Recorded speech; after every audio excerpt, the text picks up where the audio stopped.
Greetings, this is Terry Paulding. I'm coming to you from Paulding & Company, a creative kitchen in Emeryville, California, and today I'm going to show you how to cut an onion.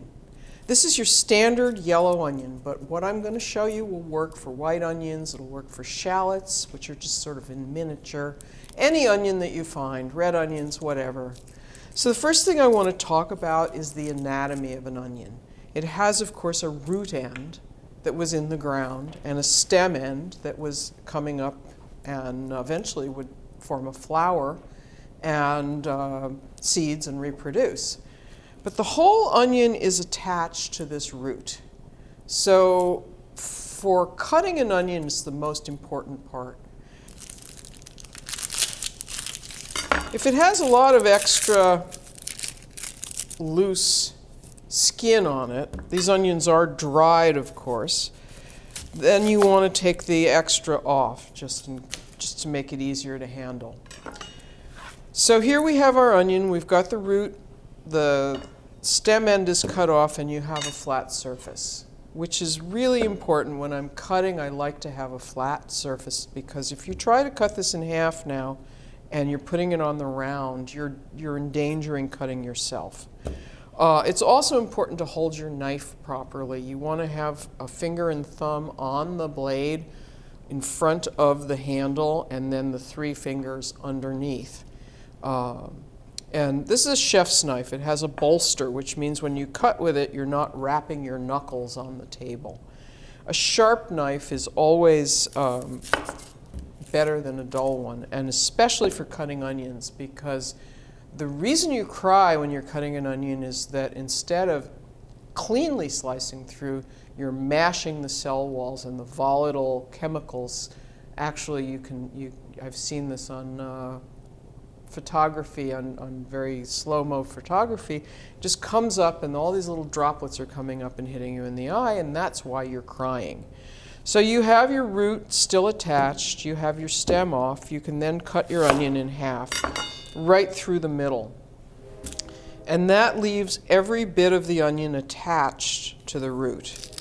And it also makes it easier to peel. Unless I'm making onion rings, I always cut them in half before I peel them. All right, so you want to make diced onions. And we'll start with just a regular half-inch dice. All you do is you take your knife and you angle it and you cut through to the root, but not through the root. So you can see I'm stopping here before I get to the root. And then you have the whole onion. You can see that all the pieces are cut, but it's holding together perfectly. Then you can just turn it over. And when I use this hand, I like to not cut with my fingers straight out, but I like to put them this way, because you have much less to cut off if you miss with your knife. We don't do that very often, but then you're just cutting through here.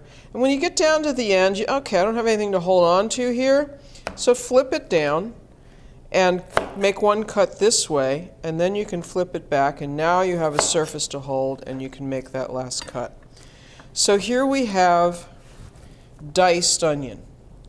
It's basically an even half-inch dice, and it happens very easily and very quickly, and you notice that I'm not crying. Okay, so we have our other half of the same onion, and what I'm going to do is show you how to make it finely diced. And there's one more little trick to do that, which is you take the onion and you want to put it close to the edge of the table because it's easier to handle there. And you want to make sure your wrist is straight. When you're cutting, if you're trying to do something like this, if you have this up here and you want to cut it, it's very awkward.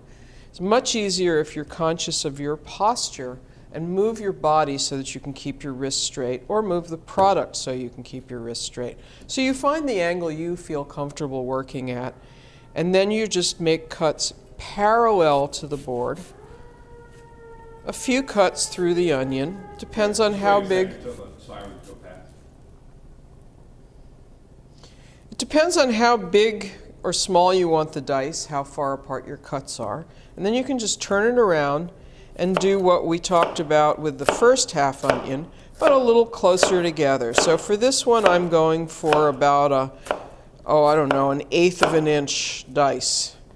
And then you turn it around and you simply cut through.